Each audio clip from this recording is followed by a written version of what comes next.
Bienvenue à tous, nous recevons sur ce plateau Maître Jean-François Dulay. Bienvenue à vous, vous êtes au cadre du MLC et aussi secrétaire national adjoint aux affaires extérieures du parti. L'actualité au pays reste dominée par le processus électoral en cours. Comment déjà vous trouvez la démarche de l'opposition à quelques mois des élections? Merci, j'en viens à votre question.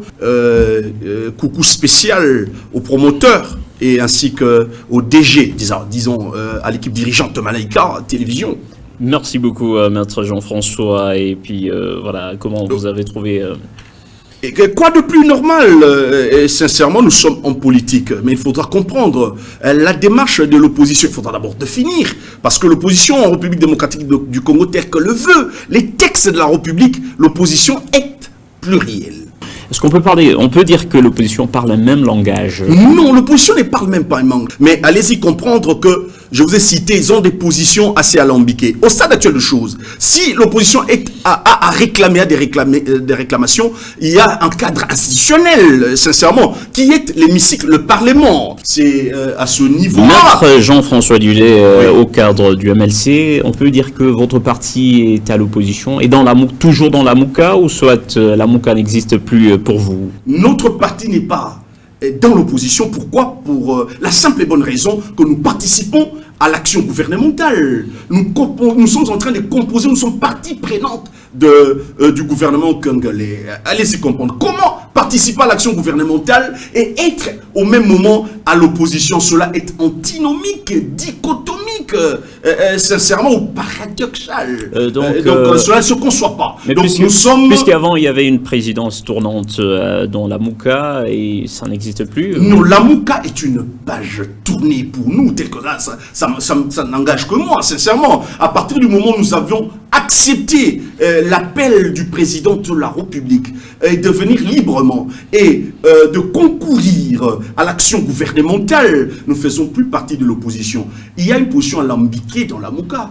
Donc il reste le président Adolphe Mouzito, l'ancien Premier ministre, ainsi que Martin Fayoulou qui se réclame de la résistance. Mais il y a des pamphlets entre les deux. Donc, comment vous avez trouvé les sorties ou la rupture entre l'Union Sacrée et ses partenaires, notamment Ensemble pour la République Je n'aimerais pas trop parler et utiliser le substantif Union Sacrée, l'action gouvernementale. Là, ça aide la population congolaise. Bon, ils sont libres, nous sommes en démocratie. En matière d'alliance, j'ai toujours clamé haut et fort dans les médias louchois qu'en matière d'alliance politique, les alliances se font et se défont au gré des intérêts en présence. Mais faudra-t-il encore que ces intérêts ou son intérêt corroborent avec l'intérêt majeur de la population? Ils ont accepté, ils ont vu que leur intérêt ne corroborait plus avec l'action gouvernementale ou le parti au pouvoir. Libre à eux, puisque la Constitution le consacre, ils déclarent, ils vont faire l'opposition. Faudra-t-il encore qu'ils fassent l'opposition? Parce que cette façon de faire l'opposition est antinomique. Vous assistez à l'action gouvernementale et à la veille pour aller aux élections, vous quittez l'action gouvernementale et vous revendiquez de l'opposition. Libre à eux, c'est de leur droit, la Constitution leur reconnaît cela.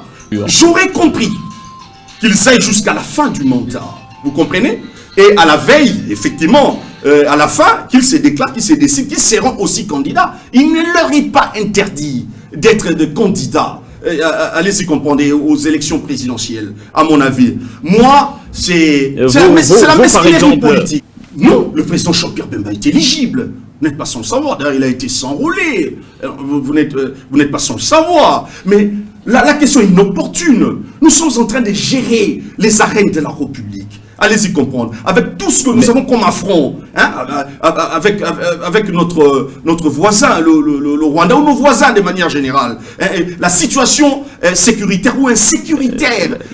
La situation sécuritaire, mais entre-temps, il y a les élections qui se préparent. Mais évidemment, les élections sont prévues à la fin de l'année. Et en attendant, la République est gérée ou n'est pas gérée? Donc, il faudra gérer la République. Cette question, donc attendons le moment opportun, sinon nous serons en marge de la logique politique à mon avis. Logique politique. De l'autre côté, comment vous trouvez le scepticisme affiché par un camp de l'opposition par rapport aux élections libres, transparentes et démocratiques? Il y a notamment le PPRD qui exige la récomposition immédiate du bureau de la CENI. Ce sont des enchères politiques. Nous comprenons les jeux, nous connaissons les hommes et leurs jeux. Chers amis, ne prenons pas le Congolais pour les amnésiques.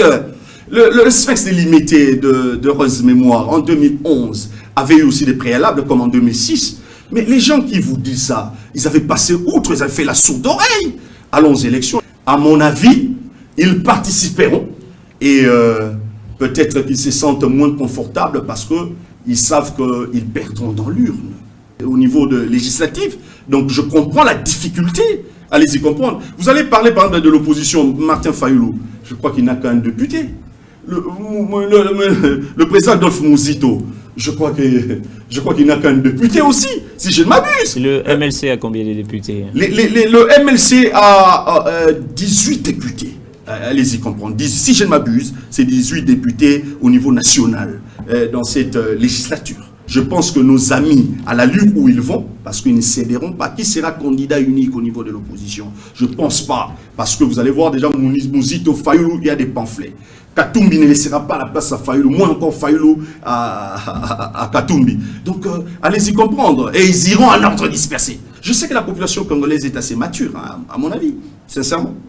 Puisque vous aviez dit qu'au moment opportun, vous allez vous décider aussi lors de dépôt des candidatures, est-ce que vous allez rentrer dans l'opposition ou soit vous irez comme dans le cadre, disons, de votre parti? Il faudra d'abord, raison pour laquelle je vois les gens qui sont en train de crier par-ci et là, tel que nous, dans notre parti politique, nous avons un statut et un règlement intérieur. Et nous devons d'abord passer par un congrès. C'est le congrès qui adoube les candidatures. Vous comprenez? À tous les échelons possibles. Mais au stade actuel de choses, nous sommes en train de participer à l'action gouvernementale.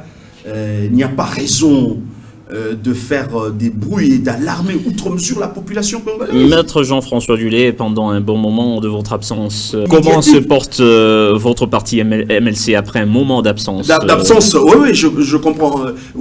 J'ai trouvé le parti. Le parti se porte bien. Mais comme je suis sur terrain, j'étais très absent. Je compte booster, amener ma pierre de contribution pour qu'on sente que le MLC est en train de vivre dans la province du Haut-Katanga, à mon avis, et nous sommes en train de nous préparer aux échéances électorales futures.